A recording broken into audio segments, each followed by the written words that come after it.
With this, आज से नया सेशन पूरा शुरू कर रहे हैं यहाँ पे। तो एक बार सारे के सारे जुड़ भी जाइए, शेयर भी कर दीजिए। चीजें क्या है, मैं 2 मिनट लेके ना आपके सबसे पहले ये क्लास का पूरा रूटीन बता देती हूँ, ताकि आप में से कई लोगों को कोई भी दिक्कत यहाँ पे ना हो। अभी आपको जो भी डाउट है अगले 5 मिनट में पूछ लो, क्योंकि जब हम क्लास शुरू करेंगे तो इसको जो आपकी चैट सेक्शन है उसको ऑफ कर देंगे, ठीक है। अच्छा, एक सेकेंड, राइट, चलिए यहाँ पे अच्छा बायोलॉजी का सेक्शन शुरू कर रहे हैं। पॉइंट यहाँ पे यही है कि बिल्कुल बेसिक से शुरू होगा। तो आप में से जो भी आर्ट्स और कॉमर्स के बैकग्राउंड के बच्चे हैं ना, they can start their questions करके यहाँ पे जो भी कुछ डाउट है वो आप पूछ सकते हो। पूरा का पूरा एक सिस्टम जो अपना चलेगा। ये क्लास सबसे पहले आपकी 4 महीने की आगे क्लासेस चलने वाली है। जो मेरे लिए टारगेट है वो ये है आपका, क्या हो गया, जो टारगेट अपन लेके चल रहे हैं यहाँ पे, वो थोड़ा सा आप ये जान के चलिए कि टारगेट जो है ये है कि 4 महीने में आपको एकदम साइंस में ना शक्तिमान बनाना है, ठीक है। साइंस के आप चिंटू नहीं रहोगे, साइंस के क्या बन जाओगे आप, शक्तिमान करके बन जाओगे, ठीक है। तो आज से यहाँ पे ना अपना जो पार्ट है उसको शुरू करते हैं। देखिए जो क्लासेस आपकी चलने वाली हैं, ये क्लासेस जो है, देखिए 4 महीने का है आपके पास टाइम। अच्छा 4 महीने का मतलब ये नहीं है कि आपकी 4 महीने तक ये चीजें ही चलती रहेंगी। 4 महीने का मतलब ये है कि आज से लेके अब तक एटलीस्ट हम सिलेबस कंप्लीट करने में 3 महीने के आसपास लेंगे। लेकिन स्टार्टिंग से ही आपका जो टाइम है ना वो पूरा आपका पूरा मैनेज होता जाएगा। यानी कि ऐसा नहीं है कि 4 महीने बाद ही आपको पता लगेगा कि साइंस में आप भर गए हो, मतलब साइंस आपके अंदर आ गई है, ऐसा कुछ नहीं है। आपको इनफैक्ट एक वीक के बाद ही चीजें जो है ना वो लगेगी कि हाँ चीजें यहाँ पे ना समझ आ जाएगा। 4 महीने का पूरा बैच है, ये कंप्लीट बैच है, कोई भी दिन आपको मिस नहीं करना है। Now the point is this कि क्लास इसकी सिर्फ संडे नहीं होगी, बाकी मंडे टू सैटरडे सारी क्लासेस होने वाली हैं। इनफैक्ट 2 बजे वाली जो क्लास है वो भी आपकी इसी में इंक्लूड कर दे रहे हैं। तो जैसे मैंने आपको बताया था कि जो अपना 2 बजे का जो बैच है उसमें अपना ये पूरा पार्ट, यानी कि 2 बजे की जो क्लास है उसमें अपन पूरा का पूरा इसको इंक्लूड कर लेंगे। तो 2 बजे की क्लास में भी कुछ कुछ यहाँ से क्वेश्चंस हो जाएंगे। तो जो भी टॉपिक मैं आज आपको करा रही हूँ उसके कल दिन में 2 बजे जो है ना वो आपकी क्लास के क्वेश्चन हो जाएंगे, ठीक है। तो मतलब आज मेरे साथ आप कुछ थ्योरी पढ़ लीजिए, उसके बाद कल 2 बजे आइए और उसी थ्योरी के क्वेश्चंस भी कर लीजिए। बराबर बैठी मेरी बात यहाँ पे, चीजें समझ आई कि क्वेश्चंस भी हो जाएंगे, थ्योरी भी हो जाएगी। उसके बाद आप यूट्यूब पे जो क्वेश्चंस हैं वो पढ़ लीजिए। तो बेसिकली 2-3 क्लासेस आपकी डेली। नाउ अब इन 3 महीने में, इन 4 महीने में सब कुछ कंप्लीट होगा। तो यस, इन 4 महीने में सब कुछ कंप्लीट होगा। पहले मैं आपको बायोलॉजी जो है वो कंप्लीट कराऊंगी, उसके बाद जो है ना वो केमिस्ट्री कंप्लीट कराऊंगी, और फिर आपकी फिजिक्स कंप्लीट कराऊंगी, ठीक है। तो यहाँ पे ये याद रखिए कि पहले बायोलॉजी होगा, फिर केमिस्ट्री होगा, फिर फिजिक्स होगा। यानी कि 3 क्लासेस आपकी, ये तीनों सब्जेक्ट जो हैं वो आपके इन 2 क्लासेस में कंप्लीट हो जाएंगे। दैट इज ये 6 बजे वाली क्लास और 2 बजे वाली क्लास। बराबर है मेरी। लेवल जो रहेगा वो ग्रुप डी के लेवल से लेके, let me tell you one thing, this is a clear board on which I am writing one thing today, right. और इसको ना जिंदगी भर आप याद रखिएगा। ये जो साइंस की क्लास आपकी 6 से 7 रहने वाली है ना, एक तो ये 4 महीने अब परमानेंट रहेगी, मतलब सिर्फ संडे छुट्टी करके बाकी दिन, और दिन में 2 क्लासेस करने की ज्यादातर कोशिश करेंगे ना। इस साइंस के अंदर या इस क्लास के अंदर 6 से 7 जो है ना, जो चीजें मैं कराऊंगी वो आपके ग्रुप डी के एग्जाम से लेके एटलीस्ट आप याद रखो कि अगर आप इन फ्यूचर यूपीएससी का भी पेपर देने लग रहे हो ना, तो आपको इस साइंस में कहीं कोई प्रॉब्लम नहीं आएगी। अनलेस एंड अनटिल थोड़ा सा एनडीए और सीडीएस में फिजिक्स अलग से ज्यादा पूछी जाती है, वो अपना अलग बात है यहाँ पे। लेकिन बेसिकली अगर मैं बात करूं आपसे कि ग्रुप डी से लेके यूपीएससी तक का अगर आप में से कोई सोचे हो, मतलब अभी रिसेंटली एस्पिरेंट आया था सीरीज, मुझे लगता है आप सब में से सबने देखा होगा, क्योंकि मैंने भी देखा है यहाँ पे प्रॉपर, है ना। तो वो देखा है, थोड़ा बहुत जोश उठा है कि यार एक बार तो यूपीएससी का अटेम्प्ट देना ही देना है, सोचा है ना ऐसे आप में से। तो यस, अगर आप वो कर रहे हो तो आपका पहला स्टेप यहाँ पे साइंस का, यूपीएससी का जो पार्ट है ना, मतलब पूरी साइंस, इस क्लास के ना बाहर कुछ साइंस है ना इस क्लास के अंदर। मतलब आप ये समझिए कि इस क्लास में आपकी कंप्लीट साइंस जो है ना वो पूरी की पूरी हो जाएगी। समझ आ गई, ये चीज समझ आ गई। दूसरी चीज यहाँ पे क्वेश्चंस भी कंप्लीट कर लेंगे 2 बजे की क्लास में, थ्योरी वाला पार्ट करेंगे इस क्लास में। तो प्योर ट्रेडिशनल थ्योरी इस क्लास में कंप्लीट हो जाएगी। और शनिवार को, सैटरडे को अपन क्या किया करेंगे, एक बार फुल क्लासेस का रिवीजन करेंगे जो हमने मंडे टू फ्राइडे समझा है।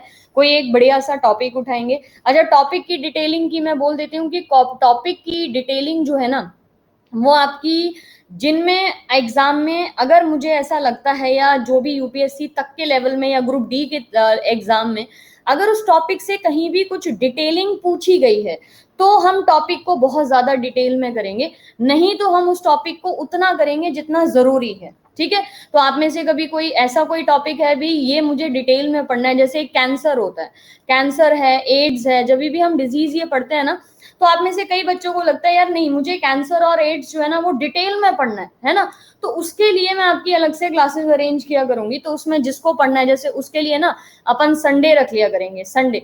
तो कोई ऐसा टॉपिक जो आपको चाहिए कि यार इसको तो मुझे घुस के पढ़ना है, पूरा इतना पढ़ना है कि यार इसका एक एक चीज के बारे में पता हो। यस, ब्रेन भी बोल सकते हैं। ब्रेन ऐसा होता है कि भाई ब्रेन वैसे आपको जितना पढ़ाया जाता है उससे काफी डिटेल्ड है। ब्रेन बड़ा ऐसा नहीं है कि ब्रेन आपको जितना बता दिया उतना है, जितना आप पढ़ते हो ना ब्रेन का, वो मैं समझती हूँ 10% ही है टोटल। 90% चीजें जो है ना ब्रेन की आप कभी पढ़ते ही नहीं हो। एंड बीइंग एक साइंटिस्ट के नाते ना इस ब्रेन को मैं बहुत ज्यादा सक्षम तरीके से ना आपको पढ़ा सकती हूँ। तो जो एक्स्ट्रा डिटेलिंग टॉपिक होगी वो अपन जो है ना वो संडे टू संडे कर लिया करेंगे, ताकि बाकी सारे बच्चे जो है उनका इंटरेस्ट भी खत्म ना हो और जिनको डिटेलिंग पढ़नी है ना उनको भी प्रॉब्लम ना हो। समझ गए मेरी बात यहाँ पे?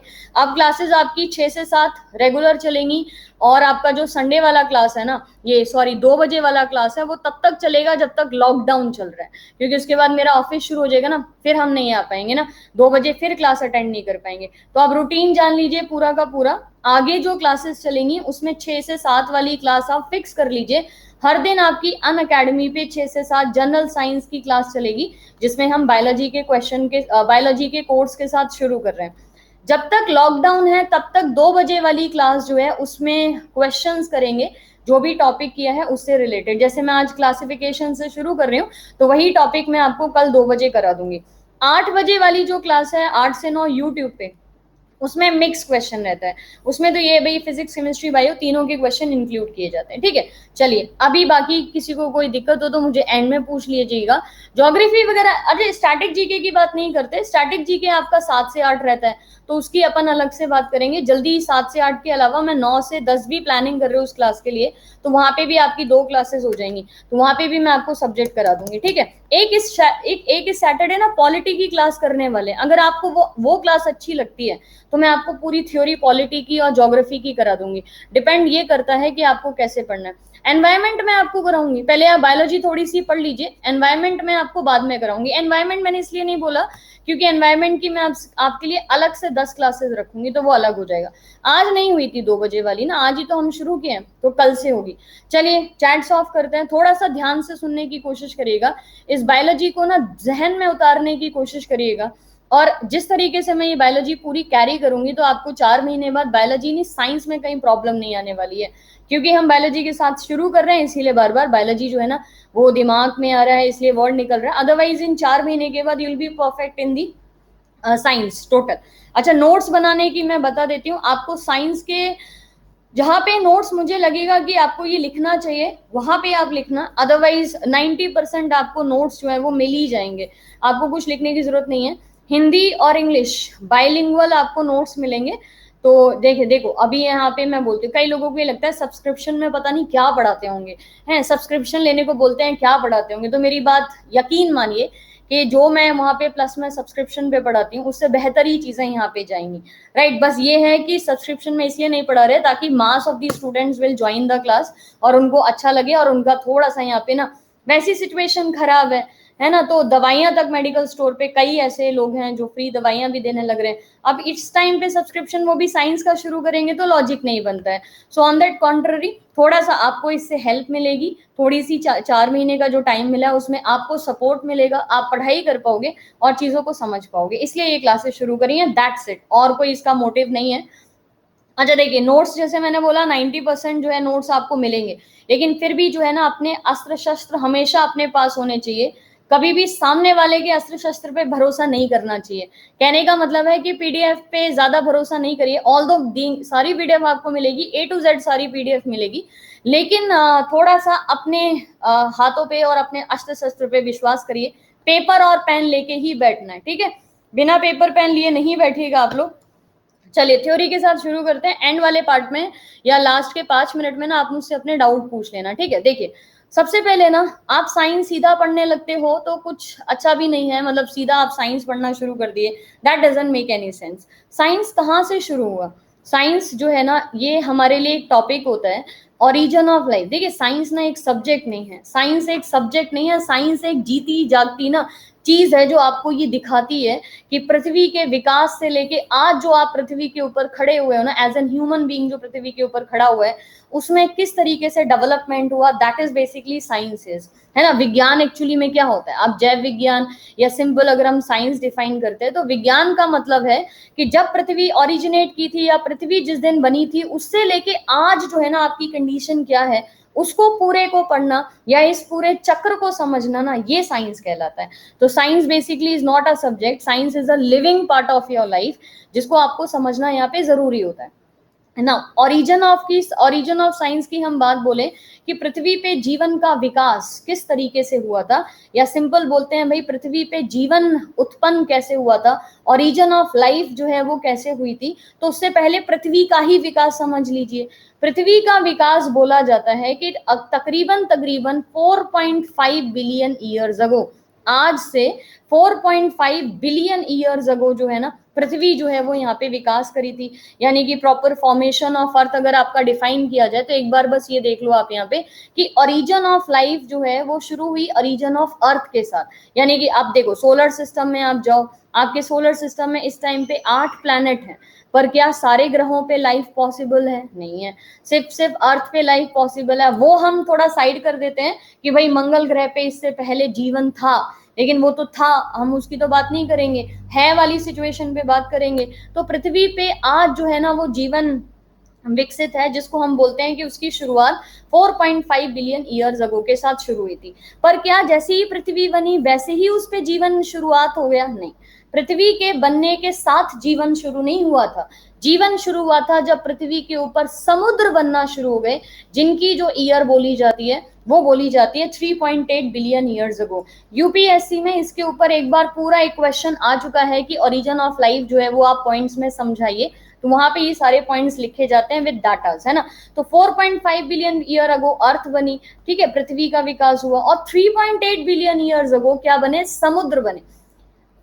आपको ये सबको क्लियर है कि जब समुद्र यानी कि ओशियन जो है वो फॉर्म हुए थे तो हमारा जीवन समुद्र से ही शुरू हुआ था। समुद्र में एक भूला भटका सा एक जानवर, छोटा सा वैक्यूल जिसे आप कहते हो, जिसको हम आज पौधे में मौजूद बताते हैं कि रिक्तिका जो है ना वो मौजूद थी। तो उसी पानी में समुद्र में ना कहीं एक वैक्यूल या रिक्तिका जो है वो घूम रही थी, राइट। एक वैक्यूल या रिक्तिका जो है वो उसी पानी में घूम रही थी, और घूमते घूमते ना पानी के अंदर एनर्जी उसको मिलने शुरू हो जाती है, और ये वैक्यूल जो है वो घूमना शुरू कर देता है या एक मूवमेंट शुरू कर देता है। धीरे धीरे इसकी शेप जो है ना वो इस तरीके से बनना शुरू हो जाती है। अब बताइए आप, ये क्या है यहाँ पे? ये आपका जीता जागता बैक्टीरिया है, ठीक है। तो सबसे पहले तो आपको याद रखिए पृथ्वी पे आने वाला पहला जानवर जो कि 3.8 बिलियन ईयर्स अगो, यानी कि धरती के विकास के बाद जब समुद्र का विकास होता है, समुद्र में सबसे पहला जानवर इस धरती पे जो मौजूद था वो कौन सा था? बैक्टीरिया जो है वो था। अब चाहे देखिए आप आर्ट्स के हैं चाहे कॉमर्स के हैं, साइंस को तो कोई दिक्कत नहीं होगी, लेकिन आर्ट्स और कॉमर्स के अगर आप बच्चे हो तो आप इस चीज को अब समझ पा रहे हो। यहाँ पे जब भी हम बोलते हैं ना भाई जीवाणु क्या है, तो जीवाणु क्या है? जीव जमा अणु, यानी कि ऐसा जीव जिसके अंदर, या ऐसा अणु, बेसिकली ऐसा अणु जिसके अंदर पहली बार जीवन की शुरुआत हुई थी, है ना। तो जीव जमा अणु यहाँ पे बोला हमने। तो सबसे पहला मॉलिक्यूल जिसमें लाइफ ओरिजिनेट हुआ था या लाइफ शुरू हुई थी वो आपकी क्या बोली जाती है?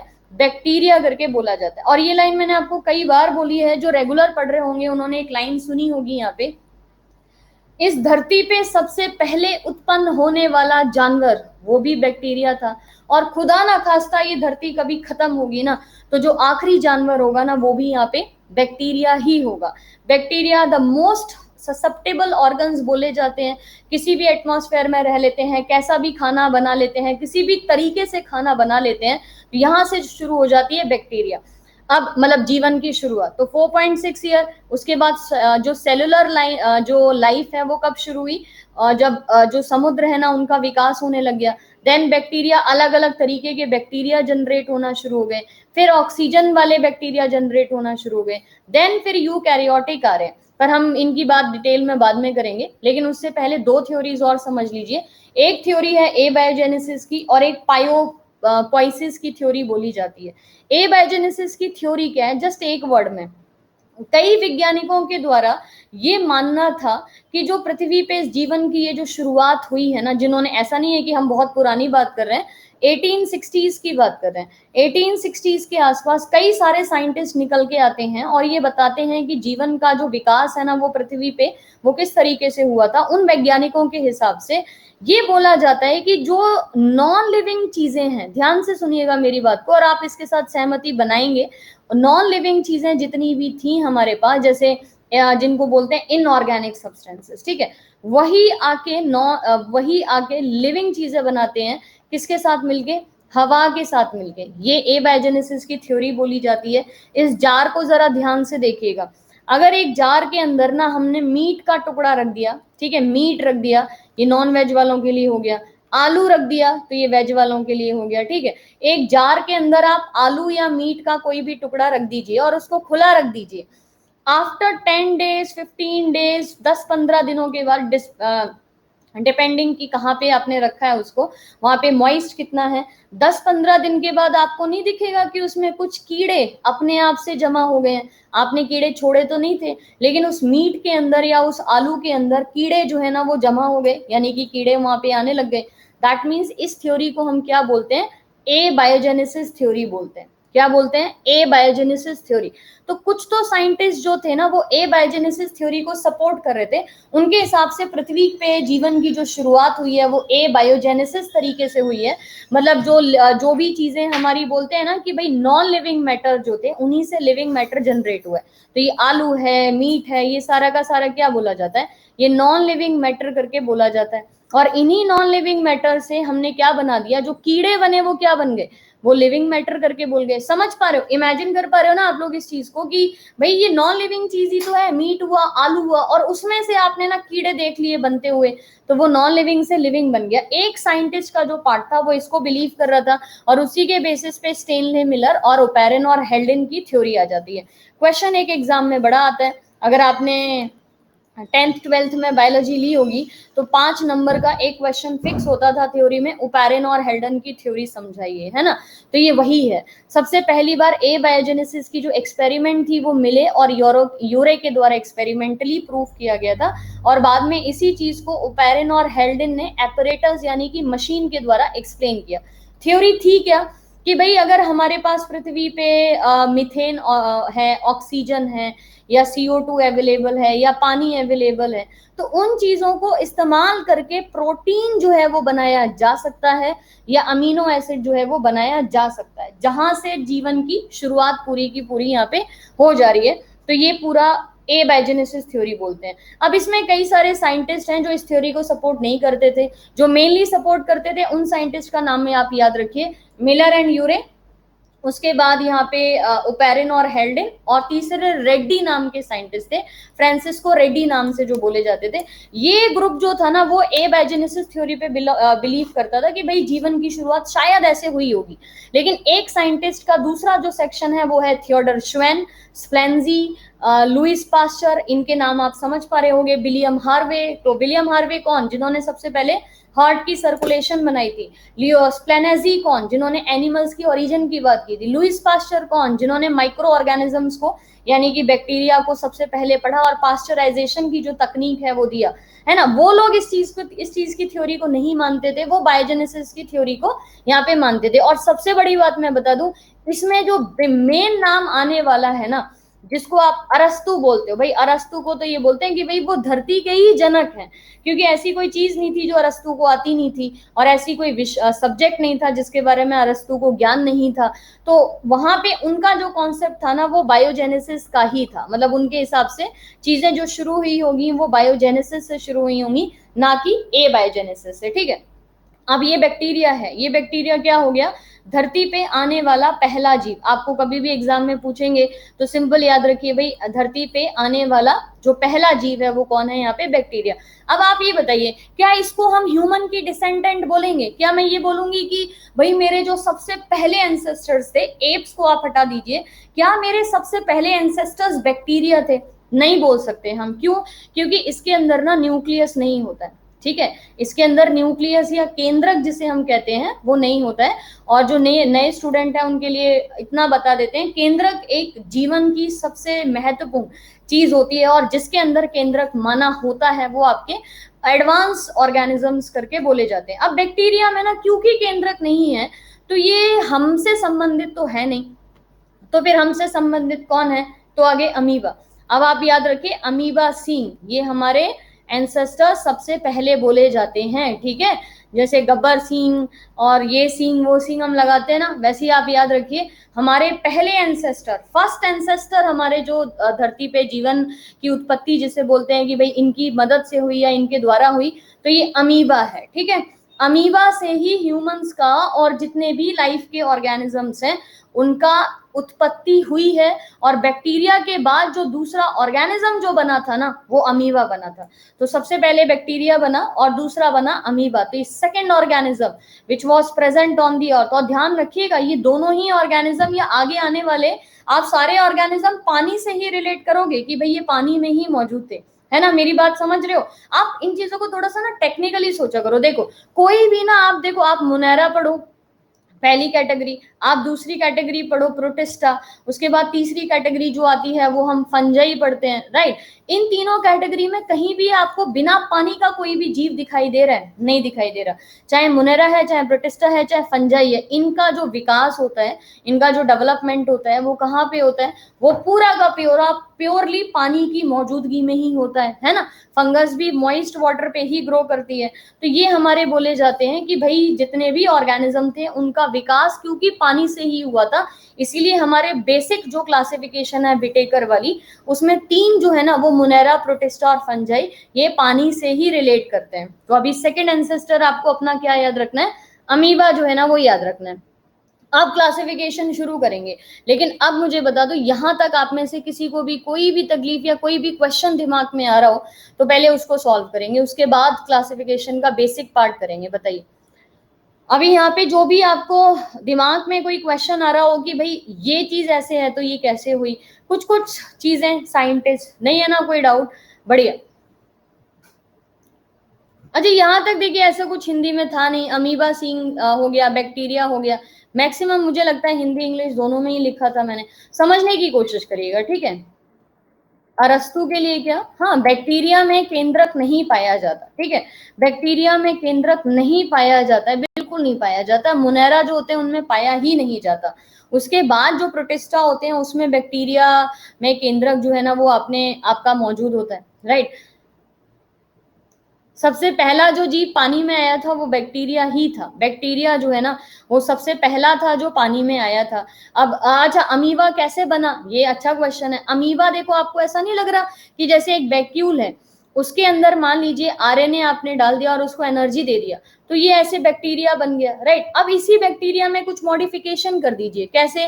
कि इसी बैक्टीरिया के अंदर आप ये करिए कि इस डीएनए को कवर कर दीजिए न्यूक्लियस में, और इसकी जो बाहर की जो सेलुलोज की जो वॉल होती है ना उसको आप हटा दीजिए।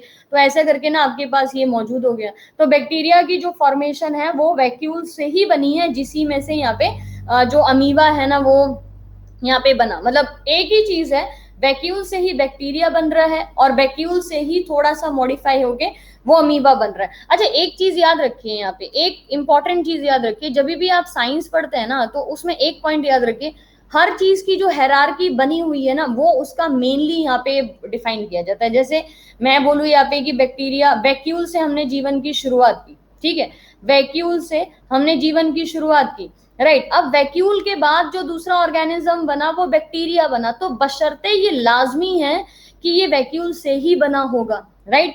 उसके बाद बैक्टीरिया से अमीबा जो है वो फॉर्म किया, तो ये भी लाजमी है यहाँ पे कि अमीबा जो है वो बैक्टीरिया से ही बना होगा। उसके बाद अगर हम अब ये प्रोटिस्टा फैमिली को पढ़ेंगे, तो प्रोटिस्टा फैमिली में हमारे पास जितने भी जीव हैं अमीबा के अलावा, वो सारे के सारे अमीबा से ही बने होंगे। तो हर एक सीक्वेंस में यहाँ पे जो आपकी चीजें आगे आगे बनती जाएंगी, तो ये पूरा का पूरा जो है ना वो यहाँ से आपका स्टार्ट होता चला जाएगा। मतलब दिस इज द बेसिक जो आपको यहाँ पे लर्न करना है, इतना चीज बस लर्न करिए। अमीबा का कोई फिक्स शेप नहीं होता यहाँ पे। अरे देखिए, शेप की अगर हम बात करेंगे तो वो सारे अभी आप कॉन्टेक्स्ट में मत जाइए, अभी आप चीजों को समझिए, आप कॉन्टेक्स्ट में नहीं जाइए। आप यहाँ पे पहले एक ऊपर का सुपरफिशियल जो पॉइंट है ना उसको समझने की कोशिश करिए, ठीक है। अभी सिर्फ इतना, हाँ, अरस्तु मतलब अरिस्टोटल, यस, अरस्तु और अरिस्टोटल एक ही है, हमने अपनी सुविधा के अनुसार उनका नाम बदल दिया है। जैसे सोक्रेट को सुकरातु बोल दिया, अरिस्टोटल को अरस्तु बोल दिया, तो हमने अपनी सुविधा के हिसाब से ना उनका नाम बता दिया। होल्ड ऑन, अच्छा ज्यादा आगे भागने की जरूरत नहीं है। न्यूक्लियस न्यूक्लियोलस में डिफरेंट, और ये अमीबा का स्ट्रक्चर, मैंने आपको क्या बोला, इसको कॉन्टेक्चुअली समझो। अच्छा एक चीज और भाई प्लीज, ये तो आप लोग से रिक्वेस्ट रहेगी कि जितना चीजें मैं पढ़ा रही हूँ उसके बेसिस पे धीरे धीरे समझते जाइए। ये ना करिए कि पढ़ा रहे हैं अमीबा और आप पहुंच रहे हैं सेल वाले चैप्टर पे और ये सारा चीजें सीक्वेंस में जाने दीजिए। आप में से कई लोग, मुझे पता है, काफी इंटेलिजेंट है, मुझसे ज्यादा इंटेलिजेंट है आप में से कई लोग, लेकिन हाँ थोड़ी सी चीजों को समझने देते हैं, चीजों को थोड़ा सीक्वेंस में जाने दीजिए ताकि सारे बच्चों को समझ आए। और पहले ही दिन में, जैसे मैं कई बार क्लासेस में बोली हूँ, पहले दिन में आपको शहनशाह ना नहीं बन सकते आप ना, तो शहनशाह बनना है, शक्तिमान बनना है, तो थोड़ा थोड़ा टाइम लगाइए, हल्का सा चीजों को सीखिए। पेशेंस बहुत बड़ी चीज है। और भाई देखिए, वही वाली चीज है कि अगर आपको कुछ चीजें समझनी है, साइंस का हीरा अगर आपको बनना है ना, तो उसके लिए ना आपको उतना ही तपना भी पड़ेगा और थोड़ा जलना पड़ेगा। तो उसके लिए ना हल्का सा पेशेंस रखिए, ठीक है। चलिए अब यहाँ पे क्लासिफिकेशन वाला पार्ट शुरू करते हैं। क्लासिफिकेशन आप सिंपल तरीके से समझिए कि इतना कोई हार्ड एंड फास्ट यहाँ पे रूल है नहीं। 2 किंगडम 3 किंगडम ये किसने दिया ये मैं आपको बाद में बताऊंगी। पहले आप ये समझिए कि क्लासिफिकेशन या वर्गीकरण, जिससे हम चैप्टर की या बायोलॉजी की शुरुआत बेसिकली करते हैं, वो है ये चैप्टर, राइट। अब वर्गीकरण के लिए आपको 3-4 साइंटिस्ट के नाम याद रखने पड़ेंगे, जिसमें पहले जो साइंटिस्ट हैं वो आपके कौन आएंगे, अरस्तु आएंगे। पहले साइंटिस्ट कौन आएंगे, अरस्तु। तो ये वही अरस्तु हैं जिनको इंग्लिश में बोला जाता है एरिस्टोटल, राइट। ये अरस्तु, सोक्रेट, प्लेटो, ये सारे एक दूसरे के गुरु शिष्य ही हैं यहाँ पे। तो आप सीक्वेंस पूरा याद रखिए यहाँ पे कि भाई सबसे पहले प्लेटो, फिर अरिस्टोटल, फिर सोक्रेट, 3 आपको नाम याद रखने हैं। लेकिन जैसे ही आप यहाँ पे अरिस्टोटल की किताबें, तो फिर अरिस्टोटल का तो नाम फिर भी किताबों में लिखा रहता है। प्लेटो जो है वो सोशोलॉजी में बहुत ज्यादा आते हैं यहाँ पे। लेकिन सुकरातु की कोई भी किताब नहीं है, क्योंकि सुकरात या सोक्रेट जिनको बोलते हैं ना, उनका कभी भी वो लिखने में या चीजों को लिखने में विश्वास नहीं करते थे। वो बोलते थे कि जो मैंने बोला वो सामने वाले को समझ आ गया, तो इसका मतलब सामने वाला दिमाग से सुन रहा है। मैंने कुछ बोला उसके बाद उसको लिख के देना पड़े और उसके बाद वो समझे, तो इसका मतलब वो कुछ नहीं समझ रहा। तो ये थोड़ा सा ना उस टाइप का कॉन्टेक्स्ट है जिसको आपको यहाँ पे ना समझने की कोशिश करनी पड़ेगी। Now the point is this, let's start with the Aristotle only. तो ये जीवन की सिद्धांत और जीवन की शुरुआत तो हमने कर लिया, लेकिन ये अरिस्टोटल का रोल क्या है। तो अरिस्टोटल का रोल यहाँ पे इतना है कि पहली बार नेचुरल साइंस, यहां से अब आपकी बेसिकली साइंस जो है वो शुरू होती है। नेचुरल साइंस आप जिसको बोलते हो ना, जिसको अपन बोलते हैं प्राकृतिक विज्ञान, ठीक है, प्राकृतिक विज्ञान। इस प्राकृतिक विज्ञान में से अरिस्टोटल यानी कि अरस्तु के द्वारा सबसे पहले बायोलॉजी को अलग किया गया नेचुरल साइंस की बाकी ब्रांचेस से। कि पहले ऐसा नहीं था कि फिजिक्स अलग, केमिस्ट्री अलग, एनवायरमेंट अलग, बायोकेमिस्ट्री अलग और ये सारा। सबसे पहले एक सब्जेक्ट था, क्या था, और ये हम बात किसकी कर रहे हैं, हम 18th सेंचुरी के आसपास की बात कर रहे हैं, मतलब 1774 के आसपास की बात कर रहे हैं, जब केमिस्ट्री के अंदर डिस्कवरी होना शुरू हो गई थी। तो नेचुरल साइंस या प्राकृतिक विज्ञान को सबसे पहले बायोलॉजी में कन्वर्ट करने का काम जो है वो किसके द्वारा किया गया, वो किया गया अरिस्तु के द्वारा। इसीलिए हम अरिस्तु को क्या बोलते हैं, फादर ऑफ बायोलॉजी के नाम से जानते हैं, राइट। फादर ऑफ बायोलॉजी हम किसको जानते हैं, अरस्तु को, इसी रीजन की वजह से जानते हैं। अब बायोलॉजी जो है ना उसको अलग किया गया और फिर से दो पार्ट्स में, क्योंकि उन्हें लगा कि भाई अगर आपने बायोलॉजी को अलग किया है तो आपको इस बायोलॉजी को भी अलग करना पड़ेगा। और ये किस तरीके से अलग करना पड़ेगा, तो जो हमारी बायोलॉजी है ना उसमें आपको पता है कि हम क्या पढ़ते हैं, हम जीव विज्ञान के बारे में पढ़ते हैं, यानी कि हम जैविक चीजों के बारे में पढ़ते हैं। तो जब आप जैविक चीजों के बारे में पढ़ते हो तो उसमें तो पौधे भी आते हैं यानी कि प्लांट्स भी आते हैं, और उसमें जो है वो एनिमल्स भी आते हैं। यहीं से शुरू हो जाता है भाई एनिमल्स और प्लांट्स में आप डिफरेंसेस भी बता दीजिए। तो उन्होंने क्या किया कि पहले तो नेचुरल साइंस से बायोलॉजी को अलग कर दिया, क्योंकि फिजिक्स केमिस्ट्री से अलग है बायोलॉजी। तो उन्होंने नेचुरल साइंस जहाँ पे फिजिक्स और केमिस्ट्री आ रही थी उसको उठाया, अलग किया, बायोलॉजी को अलग कर दिया। अब बायोलॉजी में भी उन्होंने देखा कि भाई दो पार्ट्स हैं, एक तो प्लांट्स है और एक एनिमल्स है।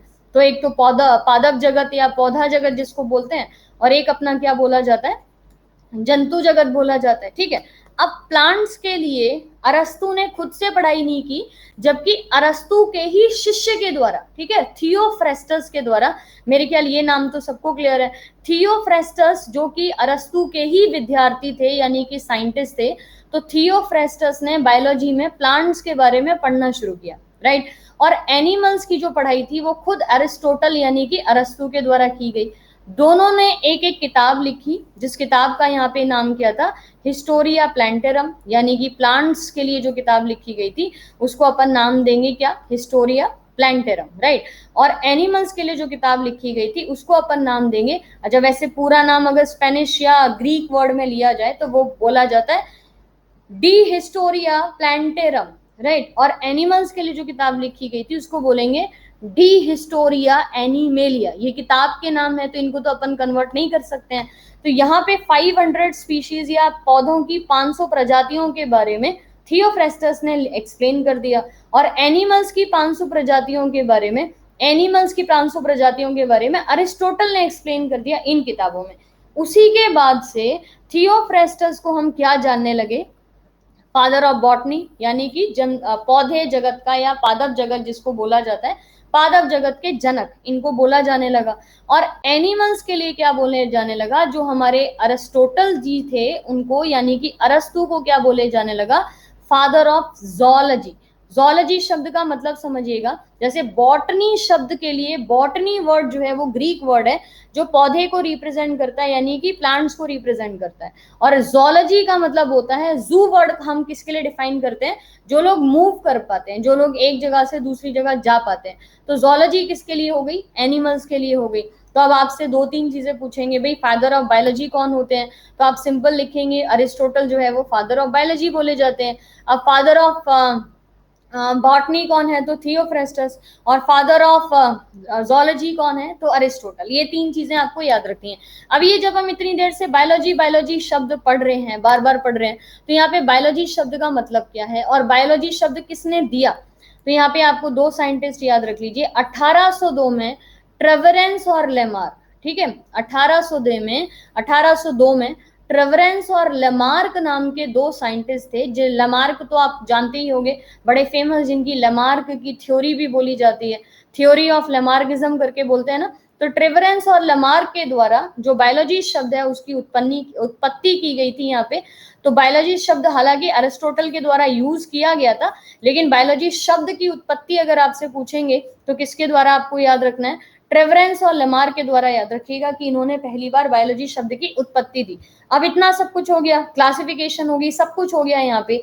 अब यहाँ पे एंट्री होगी एक बहुत ही इंटेलिजेंट और बहुत इंपॉर्टेंट पर्सन की, जिन्होंने शायद बायोलॉजी के जो माध्यम या जिस तरीके से बायोलॉजी इससे पहले पढ़ी जा रही थी और इनके आने के बाद जो पढ़ी गई उसको कंप्लीटली चेंज कर दिया। कौन आता है यहाँ पे, Karl Linnaeus, right. Karl Linnaeus, Carolus Linnaeus, इनको एक ही जने का नाम है ये इतना सारा, कार्ल लीनियस करके बोला जाता है। CARL भी लिखा जाता है, कभी कभी KRL भी लिखा जाता है। वैसे इसको लीनियस थ्योरी के नाम से भी जाना जाता है। तो यहाँ पे बेसिकली अब नेक्स्ट जो पर्सन एंटर करेंगे वो करेंगे आपके कार्ल लीनियस यानी कि कैरोलस लीनियस। इन्होंने इस पूरी चीज को चेंज कर दिया। उनके द्वारा ये बोला गया कि भाई आप एनिमल्स और प्लांट्स को अलग अलग तरीके से पढ़ रहे हो, उनके स्पीशीज को आइडेंटिफाई कर रहे हो, पर आपको इतनी चीज समझ आ रही है कि इस धरती के ऊपर कितने करोड़ों अरबों खरबों जीव मौजूद है। आप सोचो, आप इतना तो आपको पता ही होगा सबको कि इस धरती पे सबसे ज्यादा नंबर में जीव जो है वो कौन सी प्रजाति के पास है? तो आपको पता है कि आर्थ्रोपोडा जो है वो सबसे ज्यादा जीव रखती है, और आर्थ्रोपोडा जो सबसे ज्यादा जीव रखती है ना, उसके पास स्पीशीज की संख्या ही है 80,000, और हर स्पीशीज में करोड़ों अरबों जानवर मतलब कीड़े होंगे। अब 80,000 को आप नंबर ऑफ स्पीशीज से मल्टीप्लाई करते जाइए तो करोड़ों जानवर तो आर्थ्रोपोडा में ही मौजूद है। अब सबको तो हम मच्छर नहीं बोलते, सबको तो मक्खी नहीं बोलते, हमने मक्खी अलग, बटरफ्लाई अलग, तितली अलग बोला है, कीड़ा अलग बोला है, कॉकरोच, सबको एक ही नाम तो नहीं दिया है ना।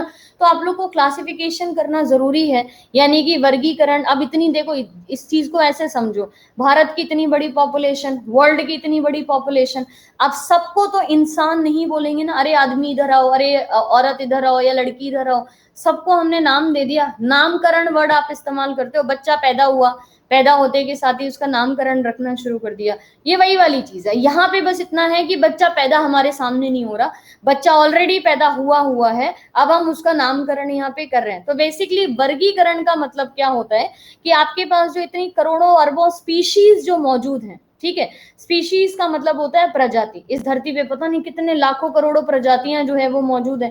तो ये जो प्रजातियां या स्पीशीज मौजूद है, इनका वर्गीकरण करिए भाई, इनका नाम दीजिए। आपके पास मिलियंस ऑफ जानवर और मिलियंस ऑफ पौधे मौजूद है, सबको तो आप जानवर या सबको तो आप पौधे यहाँ पे नहीं बोलोगे, राइट। इसीलिए सबसे पहले कैरोलस लीनियस ने क्या किया, क्लासिफिकेशन की डेफिनेशन दी, साथ में टेक्सोनमी जो शब्द आता है, टेक्सोनमी वर्गीकी और वर्गीकरण, जो क्लासिफिकेशन होता है उसको, अच्छा हिंदी में भी आप देख लीजिएगा यहाँ पे, कि इसको लिख लीजिएगा यहाँ पे कि क्लासिफिकेशन जो है उसको हम बोलते हैं वर्गीकरण, ठीक है। क्लासिफिकेशन की हिंदी क्या होती है? वर्गीकरण, राइट। जानवरों का या जितने भी जीव हैं उनका वर्गीकरण करना, और वर्गीकरण क्लासिफिकेशन करने के बाद जो दूसरी चीज आती है उसको हम बोलते हैं टेक्सोनॉमी। टेक्सोनॉमी क्या हो गया? वर्गीकी, है ना, वर्गीकी। तो एक होता है वर्गीकरण, एक होता है वर्गीकी। तो टेक्सोनॉमी हो गया वर्गीकी। अब दोनों में डिफरेंसेस मैं आपको बताऊंगी, पहले आप ये देखो कि कार्लस लीनियस ने यहाँ पे क्या किया कि जितने भी इस धरती के ऊपर जीव मौजूद थे, जिनको उन्होंने बोला living organism, minded living organism, ठीक है। अब लिविंग ऑर्गेनिज्म में उन्होंने बैक्टीरिया को भी गिना है, बैक्टीरिया है, प्रोटिस्टा है, अमीबा है, सबको गिना है। लिविंग ऑर्गेनिज्म मतलब जीवधारी करके इसको बोलेंगे। ऑर्गेनिज्म क्या होते हैं? जीवधारी। तो लिविंग ऑर्गेनिज्म में उन्होंने किसको गिन लिया? यहाँ पे जीवधारियों को गिन लिया। अब ये कार्ल लीनियस के द्वारा ये स्टेटमेंट दिया गया कि भाई सबसे पहले आप इन्हें टू किंगडम क्लासिफिकेशन, अब जाना पहचाना कुछ नाम याद आ रहा है सबको, ये किंगडम वर्ड आते ही कान खड़े हुए थोड़े से, टू किंगडम क्लासिफिकेशन कर दीजिए। किंगडम का मतलब होता है जगत, राइट। किंगडम का मतलब क्या हो गया यहाँ पे? जगत। ऑन एंड ब्रॉडली, जैसे हम बेसिकली हिंदू जो हमारे जगत, ठीक है, जगत यहाँ पे, तो टू किंगडम क्लासिफिकेशन में इसको कन्वर्ट कर दीजिए। तो उन्होंने क्या कर दिया कि इस धरती पे जितने भी जीव थे उनको दो हिस्सों में डिवाइड कर दिया या वर्गीकरण कर दिया। कौन से दो हिस्से? एक हो गया हमारे पास पौधे का, ठीक है, पौधा क्लासिफिकेशन, जिसको आप प्लांट्स के नाम से जानोगे, और दूसरा यहाँ पे हो गया एनिमल्स, जिसको हम क्या बोलेंगे? जंतु के हिसाब से यहाँ पे बोलेंगे, ठीक है, जंतु। तो प्लांट्स हो गया और एनिमल्स हो गया, ये दो चीज आप याद रखिए। टू किंगडम क्लासिफिकेशन करके उन्होंने इसको डिफाइन कर दिया। यहाँ पे तो बात रुकेगी नहीं, क्यों? क्योंकि भाई उन्होंने बैक्टीरिया को भी एनिमल्स में डाल दिया, उन्होंने अमीबा को भी एनिमल्स में डाल दिया, यूग्लिना भी एनिमल्स में डाल दिया। अब सारी चीजें आप एनिमल्स में डाले जा रहे हो। हालांकि पहली बार जब क्लासिफिकेशन की जा रही है समवेयर इन 60s 68 में आसपास, ये बात कब की हो रही है आपको पता है? 16th सेंचुरी की, 17th सेंचुरी की बात हो रही है। तो वहां पे अगर कोई इतना समझ पा रहा है कि भाई क्लासिफिकेशन करना चाहिए, यही बहुत बड़ी बात है। इसीलिए कार्ल लीनियस को हम क्या बोलते हैं? फादर ऑफ क्लासिफिकेशन भी बोलते हैं और फादर ऑफ टेक्सोनॉमी भी बोलते हैं। दोनों में सिंपल सा अंतर समझ लीजिए। क्लासिफिकेशन अगर हम बोला ना, तो क्लासिफिकेशन का मतलब हो गया, वर्गीकरण का मतलब हो गया कि आपके पास कोई एक पर्टिकुलर स्पीशीज है, आप उसे क्लासिफाई कर दीजिए कि ये प्लांट है या फिर वो एनिमल है, दैट्स इट, सिंपल। टेक्सोनॉमी या वर्गीकी का मतलब क्या होता है? वर्गीकी हम किसे बोलते हैं यहाँ पे? वर्गीकी का अर्थ होता है कि भाई अगर आपके पास कोई एक स्पीशीज या कोई एक एनिमल है, तो आप मुझे ये बताइए कि जहां पे आपको उसको रखना है, जैसे एनिमल कैटेगरी में उसको रखना है, तो उस एनिमल कैटेगरी में बेसिकली आप उसे किस पोजीशन पे रखोगे। तो अगर मैं आपको क्लासिफाई करने के लिए बोलूं तो क्लासिफिकेशन हो गया, यानी कि वर्गीकरण हो गया, और मैं आपसे उसकी रैंक पूछूं, पोजीशन पूछूं, जैसे मैं आपको पूछूं कि भाई आपकी क्लास में रैंक क्या थी या आपका रोल नंबर क्या था। आपका क्लास में कुछ ना कुछ रोल नंबर रहा होगा आपके नाम के हिसाब से, जब आप स्कूल में होंगे तो 11th 12th में आपके कुछ रोल नंबर्स होंगे ना, उन रोल नंबर्स में आपकी रैंक क्या थी या रोल नंबर क्या था, वो आपका टेक्सोनॉमी होता है। तो ये दो चीजें जो है वो अपनी याद रखनी है आपको। कार्ल लिनियस ने टू किंगडम क्लासिफिकेशन जो है उसको यहाँ पे एक्सप्लेन कर दिया बढ़िया तरीके से कि भाई प्लांट्स हुए, एनिमल्स हुए, उन्होंने बाकी सारी चीजें भी दी कि जब आप स्पीशीज को एक्सप्लेन करने लगोगे तो यही पॉइंट्स जो है ना वो आपको ध्यान में रखने पड़ेंगे। तो अब इसमें हायरार्की जो है वो आएगी, और दूसरा चीज टाइप्स ऑफ क्लासिफिकेशन आएगा। तो ये हम कल की क्लास में कर लेंगे, ठीक है, क्योंकि आज पहली क्लास है तो उसमें ज्यादा ओवरलोड नहीं होना चाहिए। वैसे भी बायोलॉजी में कुछ बच्चे बहुत ज्यादा घबराते हैं, तो वाली चीज नहीं होनी चाहिए। हायरार्की वाला जो पार्ट है उसके अलावा जो है वो हमारी टाइप्स ऑफ क्लासिफिकेशन जो है कि कितनी अच्छा, आपको ऐसा नहीं लगता है ना दो क्लासिफिकेशन के बाद सीधी पांचवी क्लासिफिकेशन, नहीं, दो के बाद 3 4 5 6 सातवीं नहीं है, 8, ये क्लासिफिकेशन सारी कल की क्लास में करेंगे। और कल ही की क्लास में फिर विटेकर क्लासिफिकेशन भी पढ़ना शुरू कर देंगे, ठीक है। तो अभी कल की क्लास में करेंगे ये वाला 6 से 7 की क्लास में। और सुबह आपको आना है 2 बजे, सुबह नहीं दोपहर हो जाती है 2 बजे ना, तो 2 बजे आपको इसी क्लासिफिकेशन के कुछ चैप्टर्स के जो क्वेश्चन है ना वो हम करेंगे। तो 30 क्वेश्चन चैलेंज करेंगे यहाँ पे, और 30 क्वेश्चन मात्र आपको देने पड़ेंगे आंसर सिर्फ 25 मिनट में। तो 25 मिनट में 30 क्वेश्चन के आपको आंसर देने हैं, और ये क्लास जो है ना वो आपकी 2 बजे होगी। तो 2 बजे कुछ आपके स्टैटिक जीके के भी एक आधी क्वेश्चन को हम ऐड कर लेंगे, और 2 बजे जो है ना वो आपके 25 साइंस के क्वेश्चन की क्लास भी हो जाएगी। बराबर है मेरी बात। अभी किसी को कोई भी पर्टिकुलर लॉजिकल कंफ्यूजन हो तो बताइए।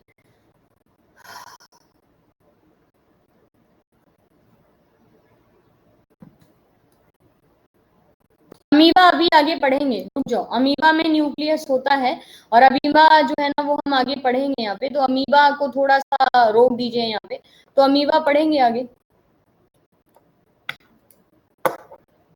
1802 में ही बॉटनी के लिए एक्सप्लेन किया गया था। 7th स्मिथ ने दिया, कैवेलियर और स्मिथ था, 7th तो नहीं था, खाली स्मिथ नहीं था, अरे कैवेलियर और स्मिथ की पूरी थ्योरी थी, तो वो आपकी 7th तो नहीं बोली जाती है, 6th और 8th बोली जाती है यहाँ पे। अच्छा, इसकी पीडीएफ जो अभी तक पढ़ा है उसका ऐसा कुछ नहीं है, पीडीएफ आपकी जो है वो classification of living chapter, living classification of living organism वाली जो है ना वो आपकी चैप्टर ये कंप्लीट हो जाएगा, उसके बाद आपको पीडीएफ, या कल की क्लास में इसकी पीडीएफ अपडेट करते हैं, ठीक है। 2 बजे की क्लास में क्वेश्चंस करेंगे, 2 बजे वाली, हाँ, अन अकेडमी पे ही होगी, और 2 बजे वाली क्लास में जो है ना वो क्वेश्चंस कर लेंगे, ठीक है। ओके राइट, अभी के लिए आप यहाँ पे कंप्लीट कर लीजिए चीजों को। अभी ये पूरा पार्ट हो जाएगा, तो कल 2 बजे आ जाइए, साइंस के लिए 6 बजे आ जाइए, और जीके के लिए आ जाइए, बाकी देख लेते हैं यहाँ पे। अरे भैया ये वाली पंचायत ही नहीं भाई, पूरा ये पूरा 1 आवर कोई डेडिकेटेड नहीं है यहाँ पे, जितना देर आपका टॉपिक चलेगा उतनी देर क्लासेस चलेंगी, इसकी पंचायत ही नहीं प्लीज, है ना। जो थ्योरीटिकल पार्ट कर रहे हैं उसको सिर्फ समझना है और उसको पूरा कंप्लीट करना है, दैट्स इट। ठीक है, आप लोगों को टाइम और इस सारी चीजों से कोई इशू नहीं होना चाहिए। फ्री स्पेशल क्लासेस हैं, इसमें हम पूरा सिलेबस कंप्लीट कर रहे हैं, दैट्स इट। इतना चीज ना जो है ना वो आप समझ के रखिए, ये वाली चीज नहीं कि पूरा 1 घंटे क्लास लीजिए और ये सारा, ये चीजें नहीं करनी है यहाँ पे, है ना। चलिए ठीक है, अभी के लिए guys thank you so much, bye bye. 7 से 8 आपकी क्लास है, और 7 से 8 जो है ना वो आपका यहाँ पे जो 50 क्वेश्चंस वाला जो पार्ट है उसको हम कंप्लीट करने वाले हैं, ठीक है। 50 क्वेश्चन 40 मिनट में 50 क्वेश्चन, ये पूरा पार्ट आज, हाँ है 7 से 8 वाली क्लास है, उसमें आ जाइए। जीके के 50 क्वेश्चन का चैलेंज जो है वो कंप्लीट करते हैं। तो अभी के लिए गाइस थैंक यू।